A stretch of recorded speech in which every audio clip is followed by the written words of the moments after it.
miteinander und herzlich willkommen beim Jungfrau-Zeitung Panorama, heute aus Bern mit Blick auf den Gurten. Das sind unsere Themen.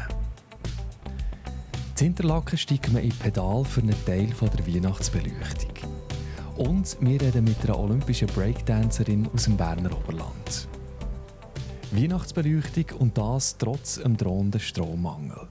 Es ist ein Thema, das schon länger zu reden gibt. In Interlaken hat man sich darum etwas ganz Spezielles überlegt.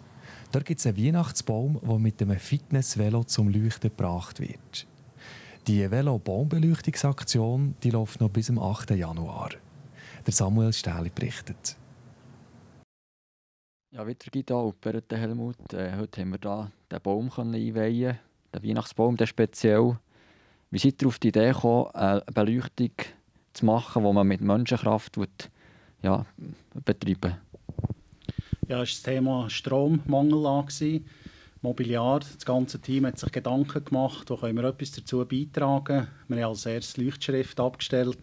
Wir haben weitere Massnahmen getroffen und plötzlich war das Thema Weihnachtsbaum. Wir den beleuchten, einstecken. Wir haben gesehen, nein, das können wir nicht machen in der jetzigen Zeit. Und dann ist die Idee gekommen, dass man doch mit einem Trettvelo Energie produzieren und schauen, dass die Beleuchtung am Weihnachtsbaum zum Leuchten kommt. Und für das braucht es einen Partner von der Energieseite her. Und dann habe ich mich beim Helmut Berete gemeldet und gesagt, wäre das etwas, könnten wir das Projekt zusammen in Angriff nehmen. Und er hat spontan zugesagt. Und jetzt mal eine spannende Frage, wie viel Strom kann man so generieren durch das Draht? Oder wie viel braucht es, dass es zum Leuchten kommt, die Lämpchen? Also für die Installation, wie wir sie jetzt hier haben, braucht es mindestens 100 Watt. Das ist das, was man so als Mensch auf einem Velo einigermaßen produzieren kann. Spitzensportler, Rennvelofahrer bringen sicher mehr, die haben bis über 300 Watt. Könnten wir also noch 2 Bäume zusätzlich anschließen. Wenn jetzt jemand selber schalten mal, kann er das? Oder ist das frei zugänglich und wie lange ist die Aktion am Laufen? Also vorgesehen ist, dass wir die Aktion bis nach den Festtagen aufrechterhalten. Und es ist eigentlich öffentlich zugänglich. Da darf also jeder Passant mal vorbeikommen, selber ein bisschen probieren, ob er die 100 Watt herbringt und dass der Baum auch zum Leuchten kommt. Ja, jetzt, wie viele Lampen sind es da an diesem Baum, die man zum Leuchten bringen kann? Das sind 3258. Und es ist natürlich schön, wenn man das mit diesen 2 Velos zum Leuchten bringt. Wir sind froh, kommen da vielleicht auch Schulklassen und die schauen das sicher schauen, wie das zu machen ist, dass alle Lämpchen entsprechend leuchten.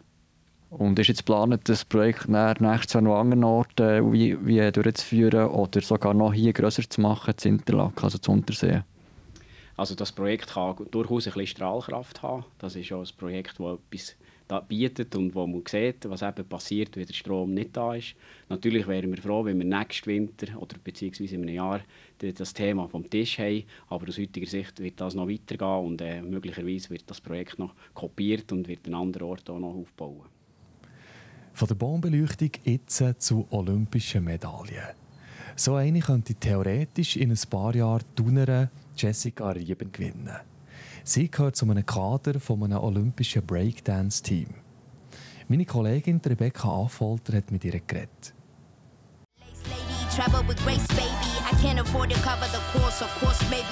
Breakdance ist ab 2024 olympische Sportart. Ihr habt es jetzt ins Kader der Schweiz geschafft. Was bedeutet das für euch? Für mich ist es eine grosse Freude, darf ich die Schweiz zu vertreten, darf ich in diesem Kader dabei sein. Ist für mich eine grosse Herausforderung nochmal, für dass ich kann sagen, hey, ich bin jetzt auch noch immer irgendwie 16, dass ich nochmal darf eigentlich die Schweiz vertreten, dass ich für mich selber nochmal einen grossen Schritt kann weiterkommen und eigentlich nochmal schauen, hey, wie weit kann ich mich pushen.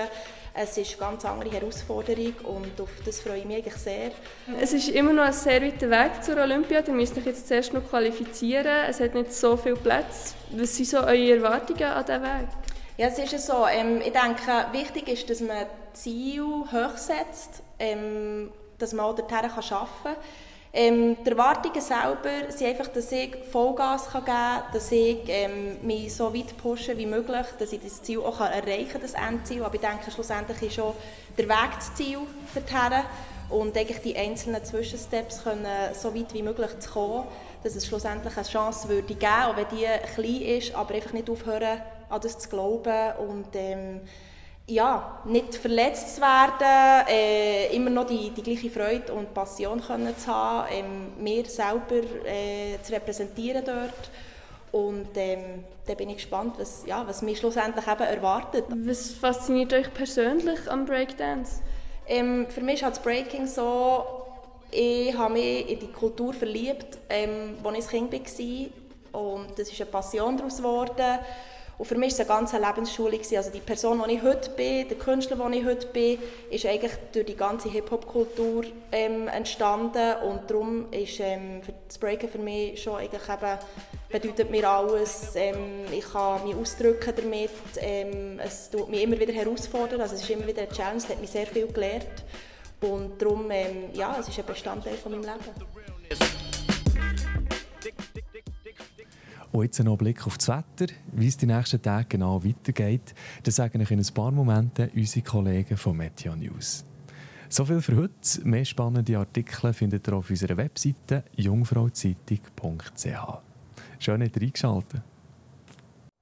Das Wetter wird euch präsentiert von Made in Bern. Hier ist das Jungfrau-Zeitungswetter für den Kanton Bern, meine Damen und Herren. Ich hoffe, Sie sind gewappnet auf den ersten Schnee bis in tiefe Lagen. Den gibt es nämlich in der kommenden Nacht und morgen am Freitag. Heute haben wir noch einen leichten Hochdruckeinfluss gehabt. Entsprechend hat es sehr schön ausgesehen, wenn man da in der Höhe ist, die Luft noch sehr trocken war. Einen stahlblauen Himmel haben wir gehabt. In den tieferen Lagen hat es zum Teil ein bisschen Hochnebel gehabt. Die Sonne hat es heute definitiv noch gut in Szene setzen. Das wird sich dann morgen am Freitag ändern. Feuchte Luft erreicht uns hier von Südwesten her. Das ist Schneeluft, die hier reinzieht. Es wird in der Nacht anfangen zu schneien und morgen am Vormittag schneit es dann vor sich her. Es ist ein grauer Start in Freitag, in den 9. Dezember. Die Temperaturen liegen am Morgen im Bereich des Gefrierpunkts. Es schneit also bis in tiefe Lagen. Aufpassen! Auf den Strassen vor allem ein bisschen mehr Zeit rechnen, denn morgen im Berufsverkehr. Das könnte ein bisschen mühsamer werden als ohne Schnee. Ja, am Nachmittag geht es weiterhin grau weiter, allerdings Niederschläge ein bisschen weniger, denn es schneit nur noch leicht, am meisten auch noch Richtung Oberland, wobei da in der tiefsten Lage gerade um den Brienzer und Thunersee herum kann dann der Schnee auch vorübergehend mal in Schneeregen übergehen. Temperaturen morgen Nachmittag so um die 1 bis maximal 2 Grad. Wir schauen mal, wie viel Schnee es da gibt in den nächsten Tagen. Bei uns in der Region Bern, im Flachland, reden wir hier von ein paar Zentimeter, wo es vor allem eben morgen am Freitag gibt und in der kommenden Nacht. Bis zu 10 cm kann es in der Stadt Bern gehen, da Richtung Oberland. Und vor allem mit den höheren Lagen erwarten wir so um die 20 bis 30 cm Neuschnee am Freitag, Samstag und am Sonntag, auch bis am Sonntag, wenn überhaupt nur noch ein paar wenige Flocken gibt. Und da sind wir dann auch bei den weiteren Aussichten. Vor allem am Samstag ist es noch grau, es schneit noch leicht, besonders in den Bergen noch.